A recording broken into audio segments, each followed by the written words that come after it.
안녕하세요. 여러분은 용돈을 어떻게 받나요? 일주일에 한 번씩 받나요? 아니면 가끔씩 받나요? 저는 초등학교 때 한 11살 때부터 받았던 것 같아요. 저는 학교를 다녔었는데 학교가 좀 멀리 있었어요. 그래서 이 버스 타고 다니고 지하철 타고 그렇게 이제 교통비가 들어서, 또 어떨 땐 늦게 들어오면 밖에서 저녁을 사 먹기도 하고요. 그래서 한 달에 한 2만 원 정도 받았었던 것 같아요. 여러분 용돈을 얼마씩 받나요? 오늘은 우리가 잘 알지 못했던 지폐와 이 동전 속에 숨어있는 재미있는 이야기들을 한번 살펴보기로 해요. 100원, 10원, 큰 500원, 50원짜리 또 이렇게 동전들이 있고요. 또 1000원, 5000원, 만원, 5만원 지폐들이 있죠. 여러분도 많이 보았죠? 그런데 이 지폐 속에 나온 사람들이 누군지, 또 여기 나온 그림들이 무엇을 의미하는지 여러분 알고 있나요? 혹시 생각해 본 적 있어요? 지폐 속을 자세히 살펴보면 이 재미있고 의미 있는 이야기들이 많이 있어요. 10원부터 5만원까지 함께 살펴볼게요. 먼저 우리가 사용하는 지폐 중에서 이 화폐 중에서 가장 작은 단위인 10원부터 한번 살펴볼게요. 6년 전에는 지금과는 다르게 이 크고 무거운 10원짜리 동전을 사용했었죠. 사실 지금도 아직 많이 사용하고 있어서 여러분도 많이 봤을 거예요. 이 10원짜리 동전의 뒤를 보면 하나의 탑이 있어요. 이것이 무슨 탑일까요? 네, 바로 다보탑이에요. 통일신라 시대인 751년에 만들어진 석탑이에요. 그리고 우리나라의 대표적인 특수형 탑이라고 해요. 1962년에 국보 제20호로 지정됐고, 높이가, 이 사진에선 그렇게 커 보이지 않는데 높이가 무려 10.4m나 된다고 해요. 굉장히 크죠? 경주 불국사에 있다고 하네요. 이번엔 50원짜리 동전도 한번 살펴볼까요? 여기 있는 것은 어떤 식물일까요? 자, 우리나라에서 가장 많이 먹는 식물, 바로 쌀이 나오는 벼이삭이라고 합니다. 저는 이 그림을 처음 봤을 때 보리라고 생각했었어요. 아마 저처럼 보리랑 이렇게 이삭이랑 헷갈렸던 사람들도 많이 있을 거예요. 그 다음에는 한번 100원짜리를 봅시다. 그 다음으로 우리가 가장 많이 사용하는 동전, 이제 100원이죠. 아마 우리가 잔돈 사용할 때 가장 많이 사용하는 동전이 아닐까 생각이 들어요. 100원 동전에는 우리가 잘 알고 있는 이순신 장군이 그려져 있어요. 그리고 500원짜리 동전, 방금 살펴보았던 동전들보다 훨씬 크고 무거운 동전이죠.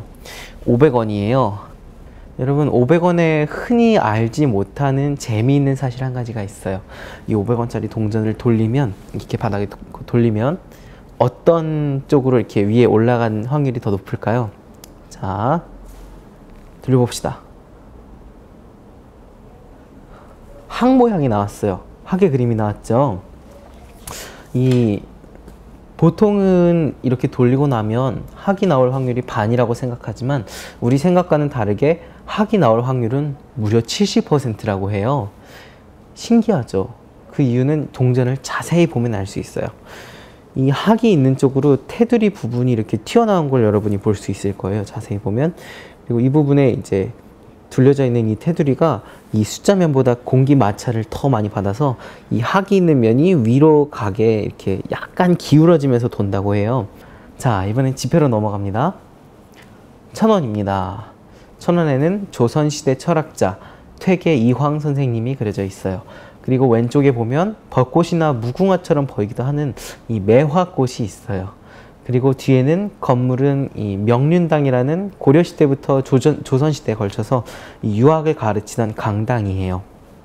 그리고 뒷면에 보면 이황 선생님이 머물던 당시의 그 도산서원과 주변 풍경을 그린 계상정거도가 그려져 있어요. 다음은 1000원을 5장 모으면 바꿀 수 있는 5000원, 그리고 만원을 2장으로 바꿀 수 있는 5000원이에요.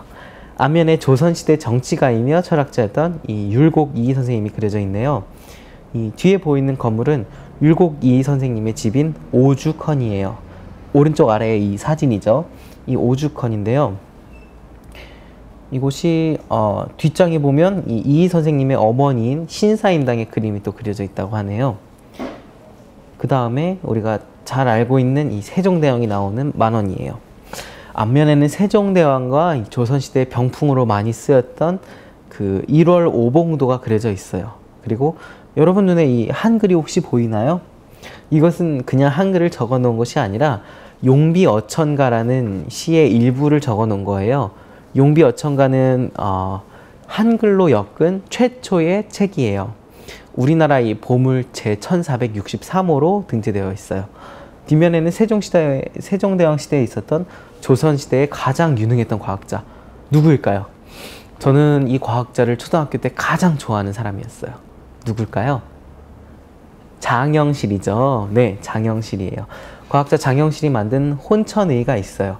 하늘의 이 별들의 운행과 이 위치를 이렇게 측정하는 천문학 기구였다고 해요.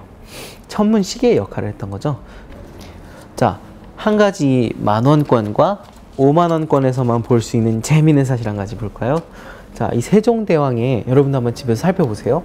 세종대왕의 이 옷깃을 보면 이곳에 기역, 니은, 디귿, 리을 이렇게 우리 한글이 적혀 있는 걸 볼 수 있을 거예요. 이 옷깃을 보면 이렇게 목 밑에 옷깃이 있고 요 아래쪽에 깃이 있죠.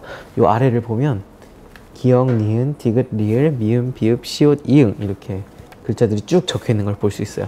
그리고 이것이 5만원권에도 똑같이 이 신사임당의 옷깃에도 똑같이 적혀 있어요. 한번 자세히 보면 살펴볼 수 있을 거예요. 자, 이번에는 평소에 잘 보이지 않는, 쉽게 쓰지 않는 5만원권이에요. 앞에는 묵포도도와 초충도 수병의 가지 그림이 있어요. 그리고 뒤에는 월매도와 풍죽도가 있어요. 뒤에 있는 그림이 참 멋있는 것 같아요. 이게 풍죽도라고 하네요. 우리나라의 집회에 나온 인물로서는 유일하게 여자인 신사임당이 있어요. 여러분 신사임당이 누군지 아시나요? 조금 아까 얘기했었죠. 율곡 이희 선생님의 어머니세요. 신사임당은 이 여자로서는 인정받기 힘들었던 그 조선시대에 예술가이자 또 이희 선생님을 이렇게 기른 어머니죠. 훌륭한 아들을 키워낸 이 위대한 여성 인물로서 많이 이야기하기도 해요. 그래서 이것도 재밌는 사실이죠. 이 어머니와 아들이 나란히 이 화폐의 인물로 선정된 거는 세계적으로 유례가 없는 일이래요. 다 딱 우리나라에만 있는 일이에요. 그리고 신사임당의 옷깃에도 자세히 보면 세종대왕처럼 한글이 보여요. 우리가 살면서 마주하는 이 화폐, 동전과 지폐는 수학이 없다면 아마 만들어지지 않았을 거예요. 왜냐하면 수학이 없으면 화폐란 게 존재할 수 없으니까요. 숫자가 없으니까요. 이렇듯 수학은 우리 생활과는 분리할 수 없는 참 중요한 과목이에요. 화폐 속에 있는 여러 가지 그림과 의미들, 또 잘 알지 못했던 이 이야기들이 재미있었나요? 성경에도 이 화폐처럼 우리가 흔히 알고 또 자주 보지만 깊이 보지 않으면 깨달을 수 없는 것들이 숨겨진 이 귀중한 이야기가 있는 경우가 많아요. 예수님은 이것을 감추인 보화에 비유하시면서 이야기해 주셨어요. 우리 다 같이 마태복음 13장 44절을 한번 읽어볼까요? 천국은 마치 밭에 감추인 보화와 같으니 사람이 이를 발견한 후에 숨겨두고 기뻐하여 돌아가서 자기의 소유를 다 팔아 그 밭을 샀느니라. 옛날에는 사람들이 강도도 많고 도둑도 많고 또 전쟁도 많았기 때문에 자기 재산을 보호하려고 땅속에 이렇게 삽질을 열심히 해서 이 땅속에 보물상자를 숨겨두는 일이 많았다고 해요. 그래서 특별히 부자들은 땅속에 자신의 보물을 숨기곤 했다고 해요. 그런데 때때로 이 사람들이 이거를 감춰둔 곳을 까먹거나 아니면 이사를 간다든지 이제 이 보물이 땅에 그대로 주인은 없고 보물만 땅에 남겨져 있는 경우들이 있었대요. 그런데 그렇게 오랫동안 묻혀 있다가 나중에 어떤 사람이 땅을 파다가 발견해서 이렇게 그 보물을 얻게 되는 경우들이 있다고 했어요. 한 가지 이야기를 들려드리고 싶어요. 어떤 한 사람이 이제 집에 돈이 없어서 농사를 지어야 되는데 먹고 살아야 되는데 땅이 없어서 다른 한 부유한 집에 이 묵은 땅을 빌려서 그곳을 이제 밭을 경작하면서 그곳에서 이제 농사를 짓기 시작했어요. 하루는 이제 소를 끌고 가면서 밭을 지나가고 있는데 쟁기가 뭔가에 턱 걸리면서 더 이상 앞으로 나가질 않는 거예요. 그래서 이 농부는 무슨 큰 돌이 하나가 걸렸구나 이렇게 생각이 들었어요. 그래서 그 땅을 파서 돌을 꺼내기 위해서 땅을 팠는데 그 안에 보물상자가 들어있는 거예요. 아마 누군가가 숨겨놓았다가 잃어버렸거나 또 어떻게 사라진 것 같아요. 그래서 이 농부는 이 보물을 딱 봤는데 너무 가치가 있는 것을 한눈에 알아봤어요. 얼마나 귀하냐면 자신의 모든 것을 팔아서 그것을 산다고 해도 바꿀 만한 가치가 있다고 생각했어요. 그래서 이 농부는 이 보물을 이제 자기가 팠던 그 땅에서 이제 다시 묻어두고 그리고 이제 집으로 돌아갔어요. 집에 돌아가서 이 보물이 묻힌 그 밭을, 그 묵은 밭을 사기 위해서 자기 집에 있는 모든 것들을 팔기 시작했어요. 뭐 소중한 귀금속, 또 다른 사람이 샀다고 하길래 나도 샀던 그것, 또 나에게 있어서 너무나 귀중한 그것, 또 다른 사람이 나한테 준 귀중한 물건, 또 값어치가 얼마 없는 것 같지만 나에게 소중한 그런 물건들, 또 너무나 귀해서 이것만큼은 안 된다고 생각했던 그런 물건까지도 모두 다 팔았어요.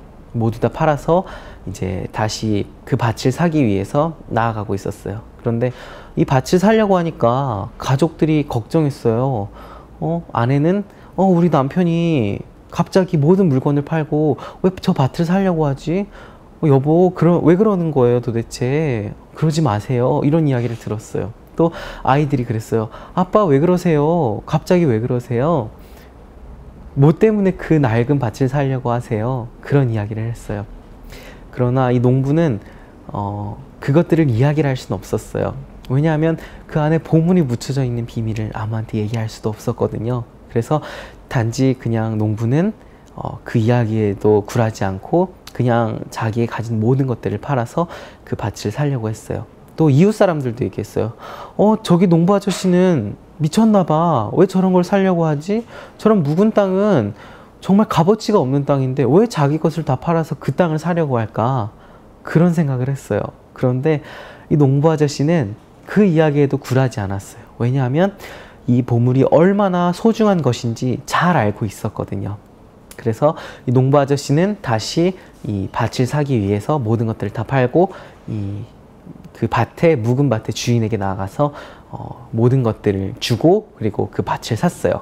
그리고서는 이 밭으로 바로 달려갔죠. 그리고 이 묵은 밭에 가서 어떻게 했을까요? 뭐 내일 나와도 괜찮고 모레 나와도 괜찮고 하면서 세워라 내워라 하면서 땅을 팠을까요? 아니면 급하게 정말 지금 당장 나오지 않으면 안 될 것처럼 그렇게 팠을까요? 농부 아저씨는 정말 열심히 땅을 팠어요. 그래서 정말 열심히 땅을 파서 그 안에 있는 보물을 찾고자 했어요. 하루를 파고 이틀을 파고 3일을 파고 계속해서 그 땅을 파서 결국에는 그 보물 상자를 다시 발견했어요. 그 농부 아저씨가 얼마나 그 땅을 열심히 팠을까요? 나 귀찮아 안 할래 그런 생각으로 하지 않았어요. 나 좀 힘들어 오늘은 쉴래 하면서 그 땅에서 보물을 찾는 거를 지체하지 않았어요. 농부 아저씨는 밭을 사자마자 바로 달려가서 그 보물을 캐내는데 시간을 모두 쏟았어요. 그리고 마침내 그 보물을 다시 찾아서 자신의 모든 것보다 더 귀한 가치가 있는 그 보물을 다시 얻어냈어요. 이 밭에서 보화가 숨겨진 밭은 성경을 이야기해요. 그리고 이 감추인 보화는 우리를 예수님과 같은 사람으로 만들어줄 힘을 가진 진리들을 이야기해요.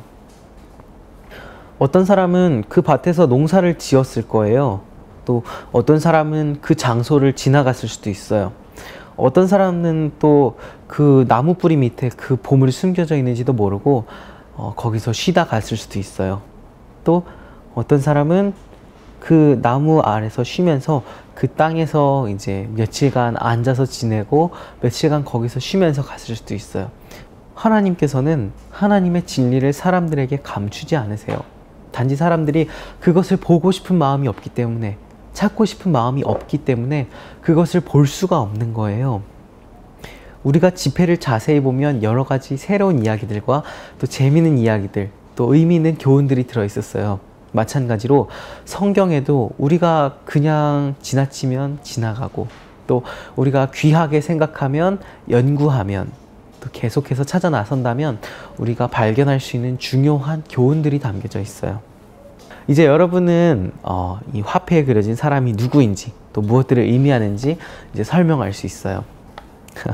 우리는 화폐를 매일 이제 거의 매일 보지만 화폐에 있는 진짜 의미들을 잘 몰랐어요. 마찬가지로 성경 또한 우리가 그냥 지나치면 아무리 듣고 안다고 해도 우리를 예수님과 같은 사람으로 만들어줄 수 없어요. 그건 귀한 진리가 아니라 단순히 그냥 지식일 뿐이에요. 보물이 아니라 그냥 묵은 밭일 뿐인 거예요. 마치 보물이 숨겨진 밭에서 이 보물을 찾듯이, 이 묵은 땅에서 보물을 찾아낼 때 농부 아저씨가 열심히 땅을 팠듯이, 우리가 그 귀한 진리들을 찾는다면 우리를 예수님과 같은 사람으로 만들어줄 수 있는 이 진리를 찾을 수 있고, 또 우리는 예수님과 같은 사람이 될 수 있어요. 매일매일 성경의 밭에서 이 진리의 보화를 캐내어서 예수님과 같은 사람이 될 수 있는 여러분과 제가 되기를 기도할게요. 다음 시간에 또 만날게요. 안녕히 계세요.